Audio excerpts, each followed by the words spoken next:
Okay. So let's briefly recap what we did the other week. So we consider the aspect of having a molecule where there is a spin system containing only two coupled spin half, and we have discovered that in the condition in which the J coupling is bigger than is much bigger than the difference in chemical shift between the two nuclei, the system is composed by two main folds of states, a singlet state and a triplet state, and they are basically isolated from each other, but they also talk to the lattice in a different way. In particular, the most interesting thing is that the dipolar relaxation mechanism between the two spins in the pair does not affect the relaxation of the singlet state. So for this reason, we say that the singlet state is longer lived than conventional longitudinal magnetization. Now, today we are going to look at, we try to extend the relaxation theory behind that to a more complex case in which the molecule contains still our two coupled spins, so let's call it J and K, okay, and they are mutually coupled through a J coupling, but also there exist other nuclei which are coupled to that. And for example, this nuclei can be in the same molecule, but they can also be in a different molecule. Say, for example, in the solvent, or another alike molecule which is in solution, or even a different species which is in solution. So now what happens is that if we have the molecule in the same, that can be coupled through J coupling, and it will be certainly coupled to space via dipolar coupling. So there will be like dipolar and J couplings between those spins and the third spin, let's call it Q. Okay, let's call it this Q prime. And again, there could be also dipolar coupling, so via space between the two nuclei, which makes the singlet pair, and the third spin, which is in a different molecule. Okay, so we're going to look to try to contemplate which possible mechanisms of relaxation arises in these conditions, and how what is their impact on the relaxation of the singlet state. So the situation is actually complicated. But remember what we wrote the other time. So let's see.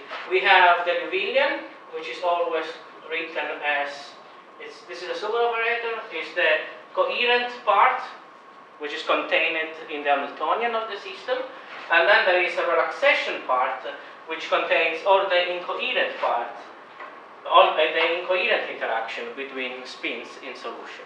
Okay, and now both those terms can generate relaxation, and this is a bit a strange word, because basically we studied, Ilya explained that all the relaxation terms are actually contained in here. But those, the coherent interaction can generate relaxation through this funny phenomenon. Basically, in here you have two principal, well, you have two things in fact. You have a difference, you have basically the chemical shift Hamiltonian, and we noticed the other day that the sum between the chemical shifts does not affect the singlet state, but the difference between chemical shift may. So let's take into account that here. And this is there in the case we have two spins and more.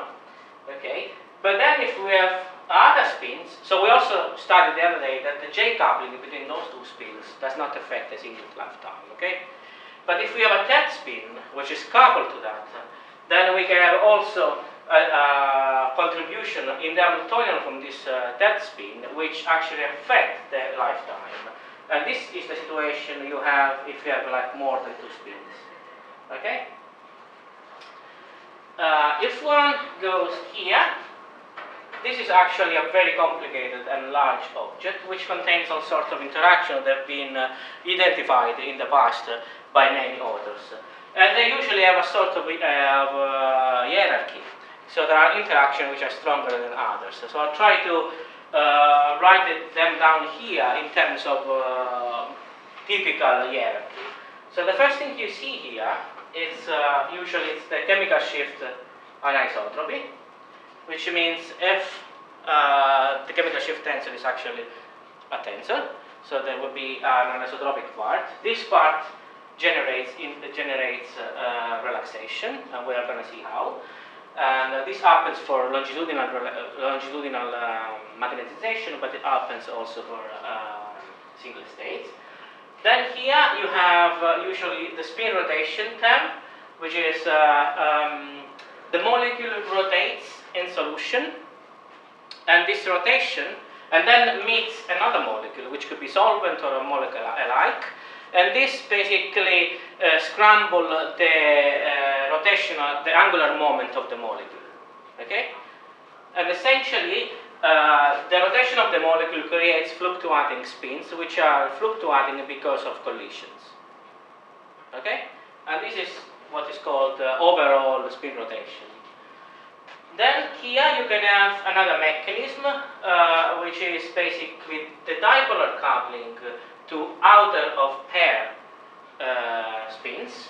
I'll call here out of pair dipolar. It's a bit different than what you have in the notes. So this is just to say that these are the direct dipolar interaction between one of those spins or both spins with a third spins, okay, which will be in the molecule or outside. We know that we don't have to care about the interpair dipolar coupling because singlet is immune, so it will not be in this list. And then you have, for example, if you have like electrons around, for example, you have like radicals in solution, then there will be like paramagnetic relaxation, which I think I told here. Oh, actually, it's not in there. Let's say paramagnetic relaxation. And another one, for example, is the scalar coupling modulation. So what I mean by that is that suppose that we are coupled to a third nucleus, okay, but the J coupling to that nucleus it's fluctuating because of some reasons. These reasons could be this nucleus pop in and out of the molecule in an exchange reaction, which is in the right time scale to generate relaxation.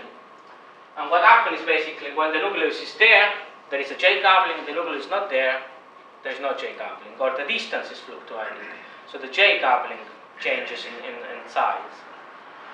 And this is what is called usually scalar coupling. This is a first kind scalar coupling. And then you can have a second kind scalar coupling, which is basically when, for example, this is a quadrupolar nucleus, and this is relaxed primarily by its own mechanism, which is quadrupolar relaxation. And essentially, the coupling to that object is modulated by the fact that the quadrupolar coupling changes the T1 and the T2 of this nucleus. And this goes as second kind scalar coupling relaxation, which is also a mechanism. So you see, actually, there is so basically the mechanism go down in this way. Okay, so they are less and less important. And finally, you can have other mechanisms, which could be, for example, local parts of the molecule may move, may rotate with their own frequency, and you have some sort of internal spin rotation which generates there, which will fall in here.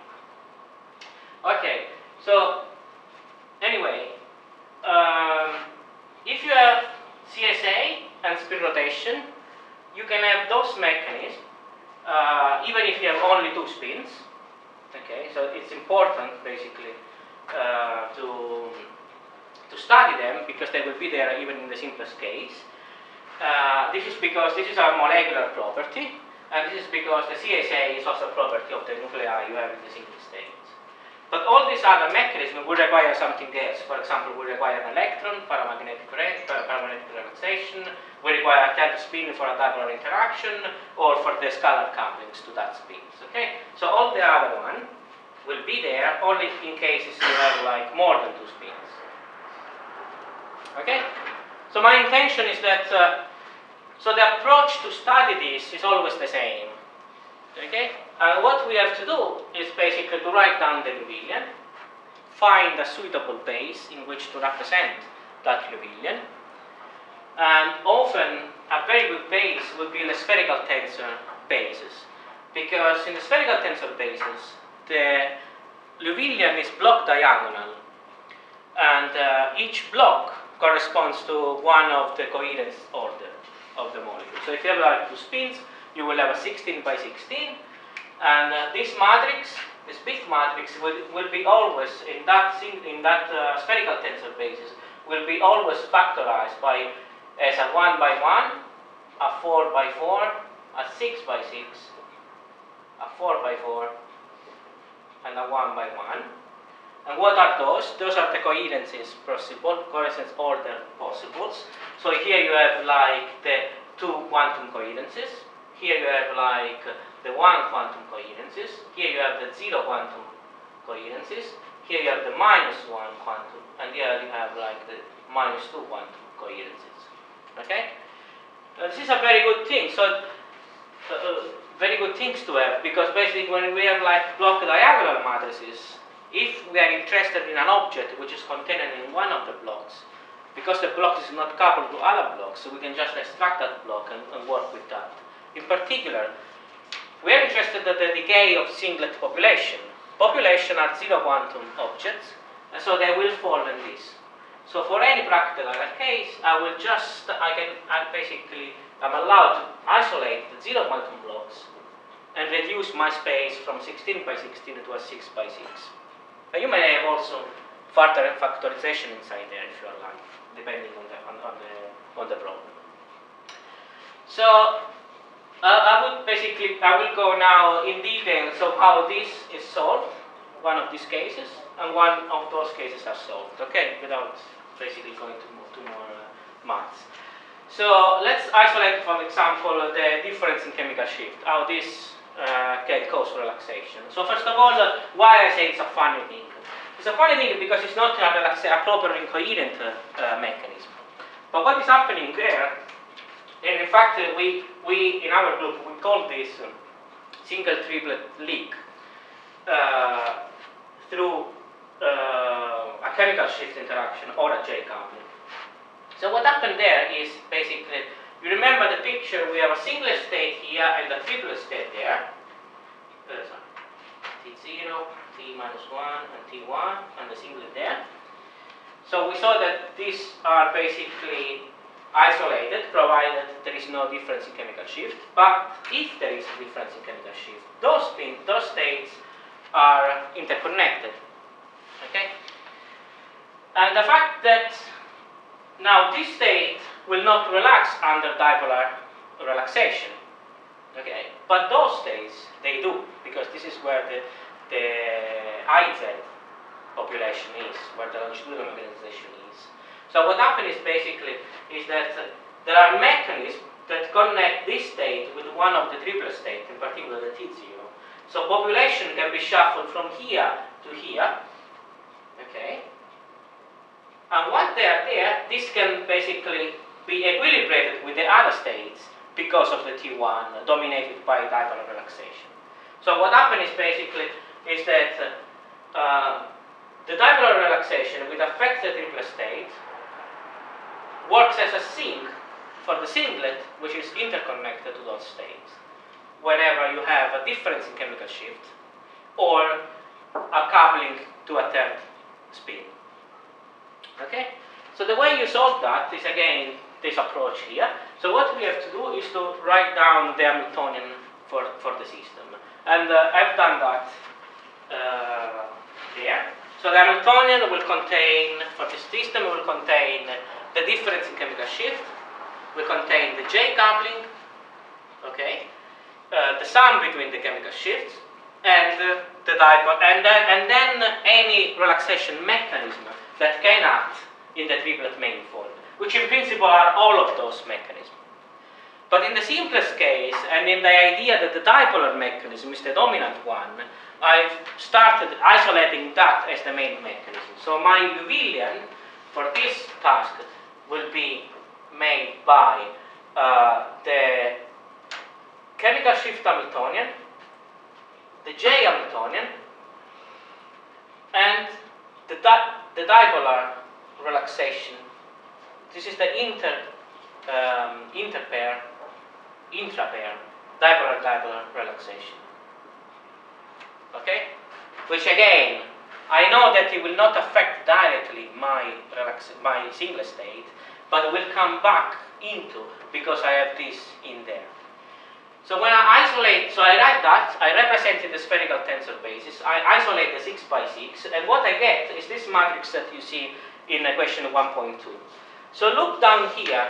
So you see, equation 1.1 is basically my 6 elements of this base here. And these 6 elements are, for example, the last one down there is the unity, the one above is the singlet population, of course, which is something which should be written like that.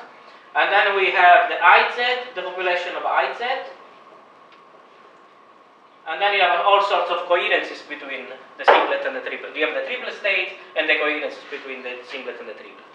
What is interesting is that basically this column here,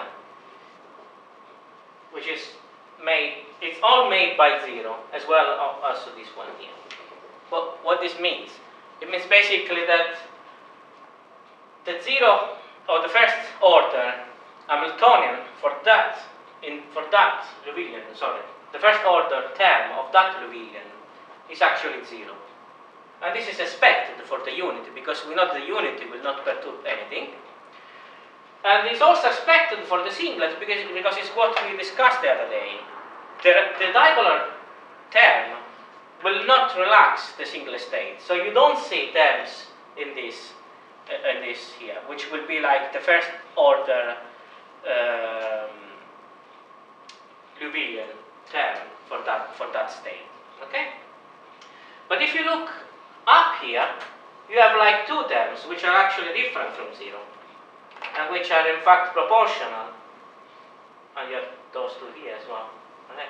Those 2 terms are the ones which are proportional to the difference in chemical shift. Okay? So what those terms does connects my singlet state with other states, with the triplet states we have up here. Okay? So that's why essentially this eigenvalue is the real eigenvalue here is not 0, but is perturbed by those things. So the way you discover the real eigenvalue is to diagonalize these 6 by 6 blocks. But it turns out that despite it's a small matrix, it's not an analytical version of that. I couldn't find an analytical version of this.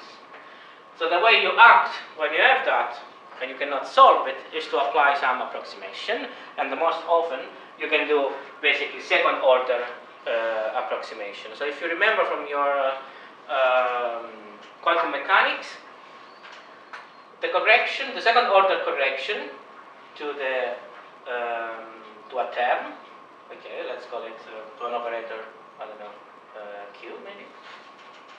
Okay, the second order one will be Q00, which is the term you have in there, which by chance is 0 in our case.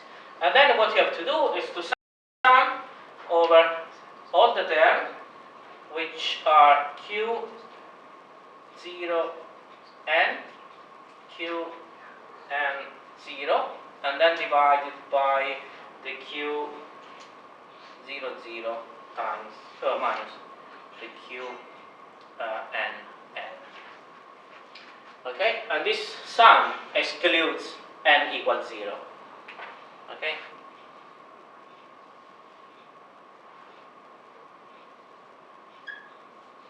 So what I'm doing here, what perturbation theory says, is that the second order correction will be the eigenvalue, so that the number you have on the diagonal, this Q00, and then what you have to do is basically take whatever you don't have in the diagonal, multiply it by the other term so you take the row and the column, and then multiply this by this, and divide that by the difference between this eigenvalue and whatever you have there and whatever you have there.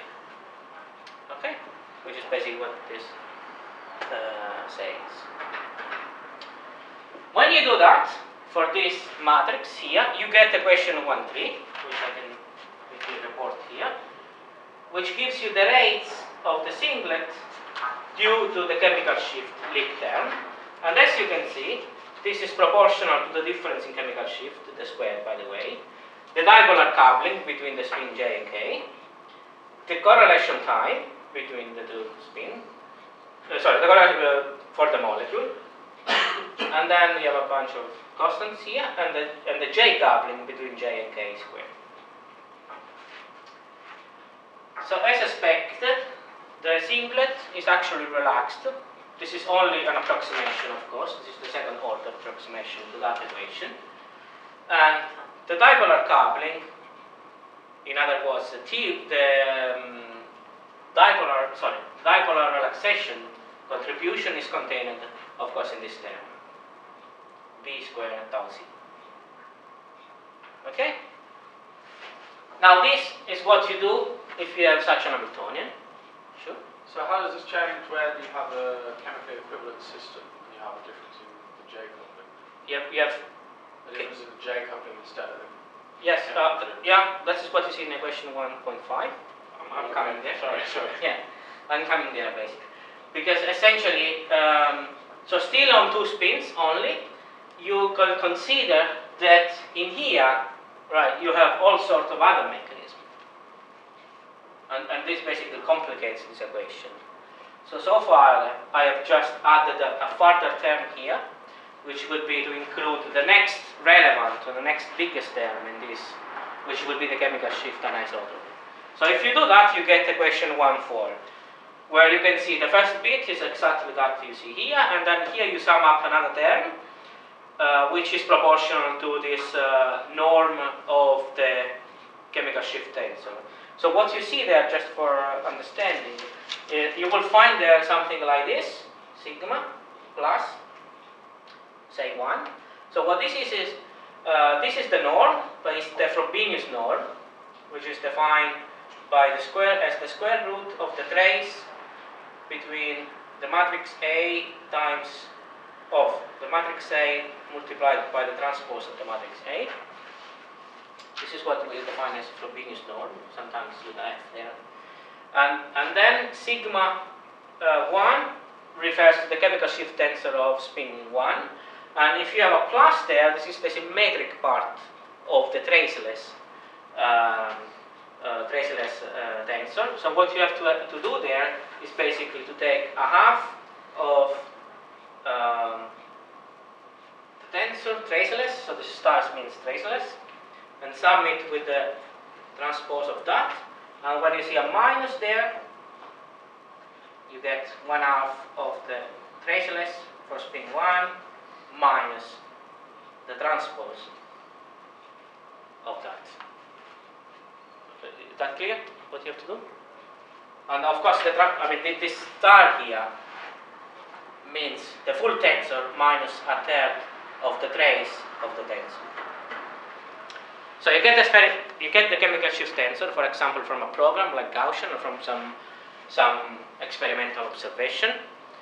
The first thing you do, you take out the trace, so now it becomes traceless. Then you take the transpose, and then you sum up or subtract the transpose, and you get the symmetric and antisymmetric part of the tensor. And this plays in equation 1.4. Okay? And finally, we come to the case in which we have this term as well. So we are supposing we have now another spin.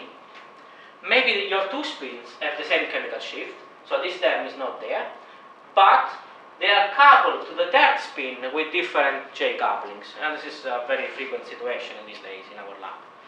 And this term also generates some relaxation. The idea is the same. you keep adding terms here, and now you have the Hamiltonian for the J coupling to a third nucleus, say, I don't know, okay, whatever it is. This is nothing else, of course, than a 2 pi J, say, JQ, IJ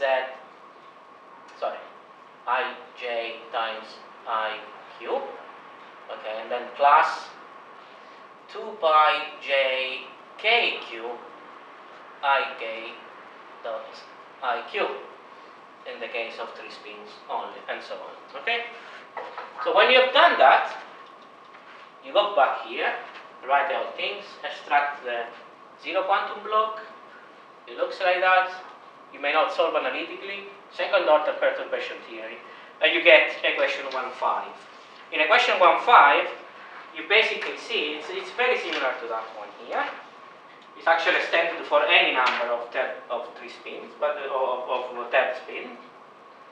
But in general, if we write it only for a 3-spin system, you will find out the bjk squared tau c divided by 3j jk squared. That's the same term more or less you get in there, because this comes from that. And this is multiplied now by the difference in J coupling squared. Okay, which is basically what you have to. Okay, so now, to cut the story short, you can do that, and I've been doing that in the past for many other mechanisms. So equation 1.6, for example, is the relaxation of the singlet state due to chemical shift induced by chemical shift anisotropy interactions. Then you have the spin rotation term, 1.7. You have the dipole-dipole coupling to a third nucleus, this which here we call out of pair dipolar coupling. And then you have the scalar coupling of the second kind, which actually here I call JSK. Okay, so J of second kind. And I have an expression for the first kind, but I didn't put in here as well. And and all the other methods basically are not studied yet. But instead of going into details of how you get those equations, I think this is very instructive if we take a general case, if we can look a little bit broader than this. So is there a way basically to unify those mechanisms? And I think this is the most instructive way to think about relaxation. And I will use it here also to give some sort of general properties of the singlet state. So here you see there is a bunch of mechanisms. And those mechanisms are nothing else than fluctuating fields in solution. Okay? Can for the moment forget about what generates that field. Is that generated because there is a chemical shift on anisotropy, or because there is a difference in J coupling, or because there is a spin rotation term, or a paramagnetic center, and so on? Just think about we have fields in solution. So if you want a sort of model-free approach.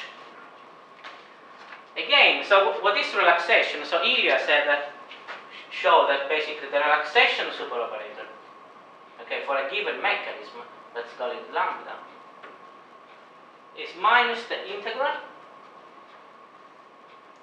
of in d tau of the Hamiltonian, which describe the interaction that generates that particular relaxation mechanism, taken in time tau, multiplied by the same Hamiltonian taken at time 0, and also averaged over their sum. That is the relaxation superoperator. This could be either CSA, either spin rotation, any one of the terms. And in this particular approach, I would like to use a general term here, which I call external random field. Okay? So just take the same, but taking this external random field source of relaxation into account. And what is this? for a spin J, okay, this is nothing else than the interaction between the spin ij, correct, and the field. But this field is actually time dependent because it's a fluctuating field which is external to my spin system and it's random. It's fluctuating in solution. Okay? And as usual, the Hamiltonian is mediated by the gamma, this constant there, and then the interaction between the spin and the field. Okay? So this is actually our two rank 1 tensors. They can be combined in the usual approach. And the Hamiltonian can be written in terms of a constant, and then the sum over some quantity m, minus 1 at m, and then you have the space part of the interaction, and you have here, okay, this goes from minus L to L, and this is Lm, and this is T0 L minus m, okay, for the spin in question. J. Yeah, I thought J would be like this to differentiate from the J, which is the couple constant. Okay, so this is the most general way to express Hamiltonians. You have seen that many times through spherical tensors. Okay, this is the spin part. So this describes this in spherical coordinates, and this A describes whatever you have here in spherical constants. And here, usually, this constant here is basically nothing else than the gamma. So let's call it gamma. There's a minus. Okay. So if you call this A and T, what we have in equation 2.2, you can verify that when you do this multiplication and expand this sum, you get exactly the same equation you have here. So which is the product between two rank 1 tensor or vectors if you want. Okay? So what I have to do is to plug this Hamiltonian in here and calculate the relaxation superoperator for that external random field approach. Okay? When I get in there, you can see that basically the A part, the space part, which is time dependent, will get averaged over the ensemble. Okay? So I will have in there the product of Bj at time tau. So in here, there will be Bj at time tau and then Bj at time 0 averaged over time. Okay? So this is something that I have to calculate over the ensemble. And a bit of a trick here would be to define a single parameter, which is this constant here. Okay, which is defined like B alpha j. I'm coming to it in a moment. Divided by B j.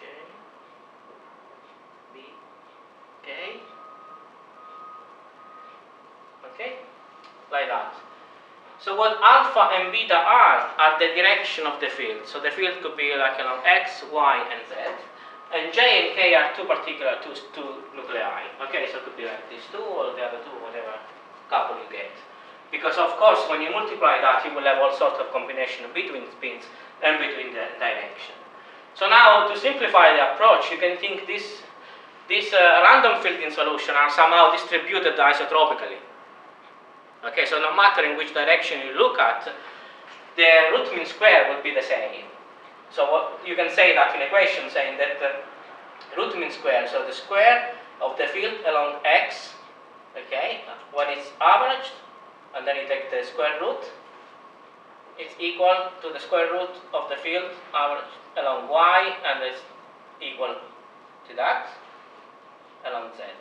Okay, and I call all of that for simplification Bj. Okay, so Bj is basically just the isotropic value of these fields. So now, if you use that every time in here, you see that you can substitute that with this value, the isotropic value, times a constant. Now, this constant is such that it is 0 if alpha is different from beta. So I'm saying here that if the direction of approach is different, then the fields are not correlated. So the field which acts on one spin along x is uncorrelated from the one which comes from another direction, which is quite a simple thing to think happening. They are fully correlated if actually they come from the same direction. So if alpha is equal to beta, so if it's like the xx, and also they are on the same spin. Okay? So the field on spin k, if it comes from the same direction, is fully correlated. And then it's anything between 0 and 1 if basically they are from the same direction, but they are on different nuclei. Okay? So the field coming along x for spin j could be correlated with the one along x for spin k to some degree, and this degree is this constant here, which comes from this equation. Okay? So now you have everything, and if you look at equation 2.5, you get the general expression of this superoperator in the case of external random field. And you get minus the gammas over 3, the correlation time, this coefficient. Okay? So this is actually for a single spin pair, jk.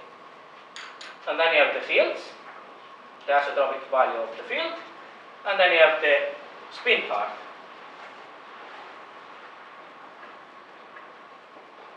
T1m, T1 minus m. And these are like, this is a double commutator superoperator. Okay? So again, the approach is the same like we did before. You have the form now here. You have to take a suitable base. Say the spherical tensor base will be a very suitable one because you are talking about, you are already in spherical coordinates. Extract the zero quantum block and then diagonalize that. And what you find is a very general and very informative equation. And that equation says that the singlet has this general trend bj square plus bk square minus twice the constant bk. And actually for comparison, I think, which is not written there, if you take the T1 or the inverse of T1, so the rate for the longitudinal relaxation, this comes like j gamma k tau c and then bj square plus bk square. So what you notice there is that the two terms differs, okay, and in the situation this is 0, the coefficient is 0, the relaxation of the single state will be identical to the relaxation of the T1. So this is a situation you don't want to be in, right? Because basically you don't have a long-lived single state. So you want this coefficient to be anything different from 0, okay? And the best you can get if you have like fully correlated fields, okay? So you see what I'm saying is that if the fields are uncorrelated, they cause relaxation, and if they are completely uncorrelated, so if that term is 0, there is no difference between the relaxation or longitudinal magnetization or single state. But if they are not, if they are fully correlated, okay, the singlet is longer lived because basically from this term you subtract something, okay? And how you figure it out? I mean, mentally, what you have to imagine that. You have to imagine that if the two spins are somewhere here, and your perturbation comes from an object here, say an electron, which see the spins from a far distance, okay? You can imagine that this perturbs that spin very closely to what it does on the other spins, because the distance between them is much smaller than the distance between the source and the spins, okay? So if you have an external perturbation, and this is far enough compared to the distance between the two spins, you can imagine this perturbation more or less acts similarly on the two spins. So the fields is fully correlated or very highly correlated on the two spins. So it's likely that this perturbation will not affect, will affect more, let's say, you are in the condition in which the singlet state is longer lived than T1. Okay? Conversely, if this is basically very close and the fields are different between the two spins, acting on the two spins are different between each other, then you have a perturbation acting on the singlet as well. And in the full case, it will basically make the singlet to relax exactly like longitudinal relaxation. Okay? So what I'm saying, that whatever is this perturbation, it will always work like that. If those fields are generated by an electron, these holds. If they are generated by chemical shift tensor anisotropy, holds as well. So what we are trying to look when we design molecules is that the chemical shift tensor on the two nuclei is almost identical, because this makes basically this close to 1, and therefore we have the best chances that this mechanism affects the singlet, but in a smaller fashion or quantity. Okay? You see what I mean? Okay, and just want to finish with, so we treated basically with this treatment is some sort of unification of all the treatments done before. Okay? So when you think about single state relaxation, just try to think about this equation. Okay, anytime, whatever the mechanism is, think about that and try to think what would be in that situation the size of this coefficient. Are they like correlated or uncorrelated field? And in my mind, they are very strongly correlated or very poorly correlated. And from there, you can figure it out if that mechanism is actually affecting or less, more or less, your state. Okay? Before you go to find out the equation of the real mechanism. So the last thing I want to show you is a more complicated case, which involves the other molecules we have down there. This case is a little bit more complicated because basically the molecules can move in solution. Okay, actually they move in solution, but they move in a sort of, well, in a sort of random motion, which is the Brownian motion we have in solution, right? So now the fields, the external, if this molecule provides an external field for these spins, okay, this is modulated by the rotation of the molecule, which is what gives rise to the correlation time that Ilya discussed in the first 4 lectures. But now we have another source of modulation, and this source of modulation is the independent Brownian motion of the molecule. You see what I mean? So typically in all this mechanism so far, we wrote there the tau c, which is the correlation time due to molecular tumbling. Okay? And this is because basically the molecule tumble in solution, and this makes the interaction or the random field random or fluctuating. Now, if you have 2 different molecules, because there is diffusion, because there is Brownian motion, there is a further source of that phenomenon. And this has to be taken into account. So now if we look into a further mechanism that I didn't add here yet, which is the inter DD, so the intermolecular dipolar coupling, this will be affected by this extra mechanism. Okay? And the way you solve that is basically, again, writing again the Hamiltonian, but taking that into care. Okay, so now the dipolar Hamiltonian, inter DD.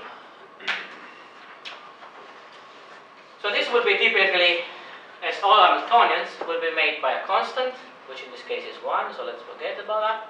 Would be like a sum over m, going from -2 to 2, because the double interaction is a rank 2 interaction. You will have a space part, and you will have a spin part. Okay. Now for these two odds, these two terms, they have to be expressed in the same frame.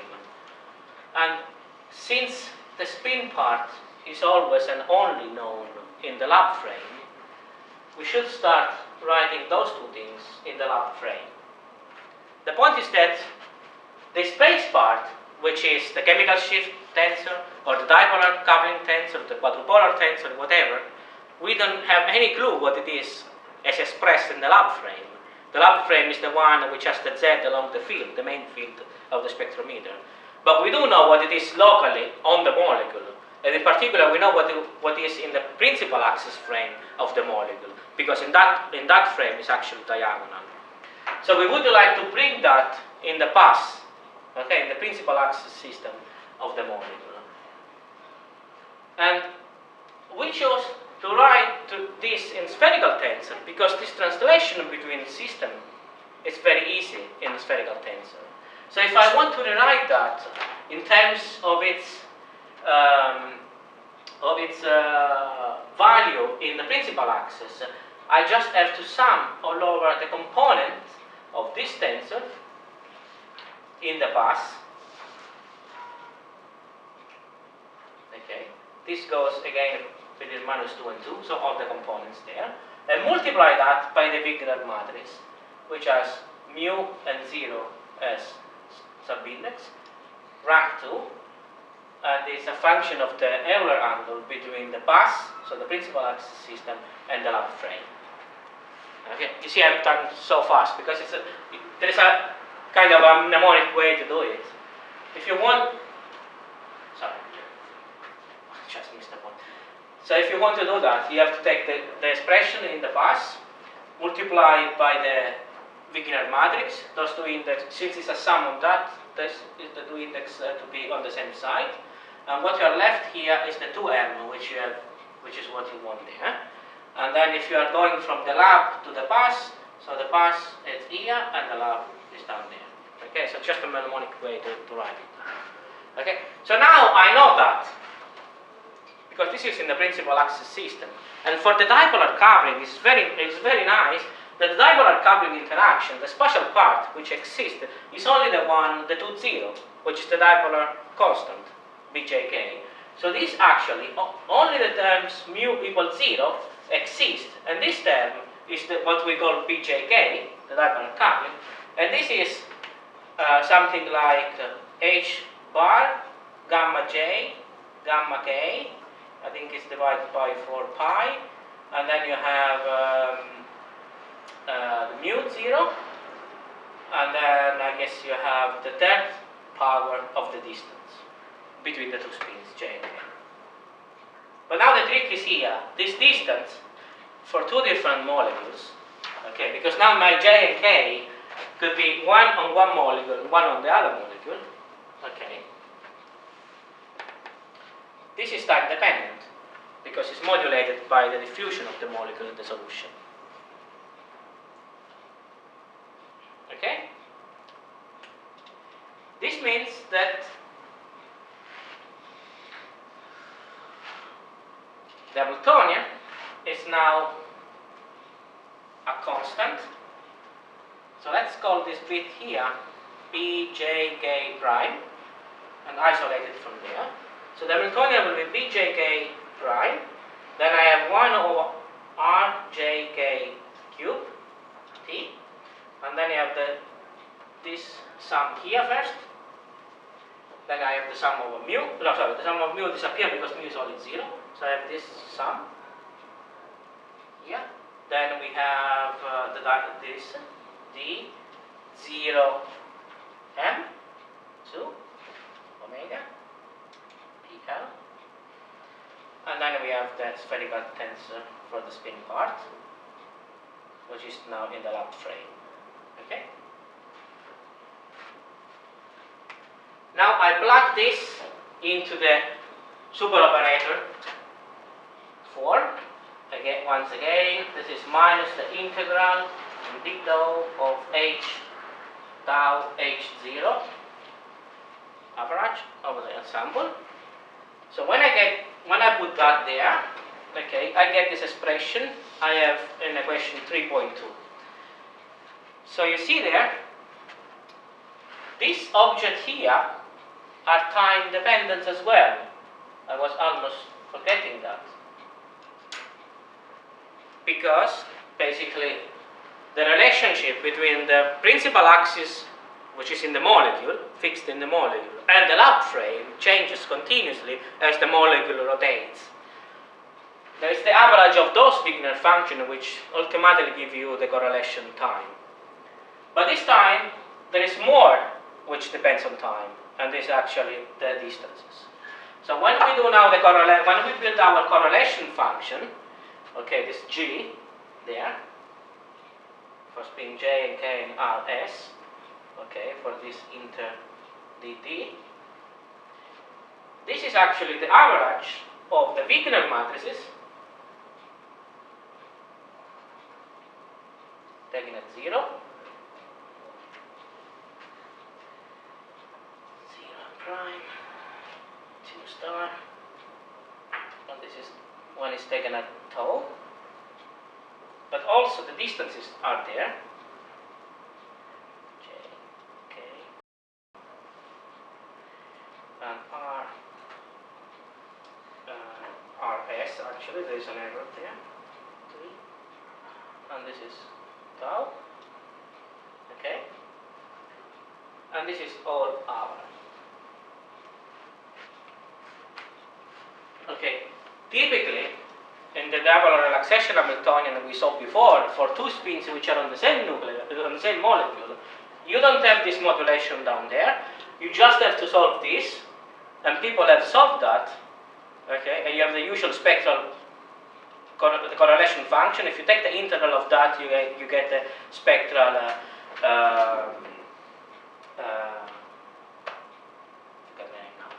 which ultimately is the correlation time. Okay. Now the thing is more complicated because now you have to solve that, including these terms. People have done that as well, but their expressions are really, really complicated. I've taken them from other sources and put in the paper, my paper, which is cited there. Again, once you have this, okay, you can plug everything back in the superoperator, use the usual spherical tensor basis, extract the zero quantum block, diagonalize it for second order perturbation, and you get the relaxation contribution of that mechanism to the Singlet state, which is here in equation 3.7, which doesn't mean much, as you can see, because there are lots of terms in there that you have to get from my paper, which are the explicit form of the correlation and auto and cross correlation functions, which were derived by other authors in the past for this particular case. But this just to tell you how complicated that could be, basically, when you treat complex systems like that.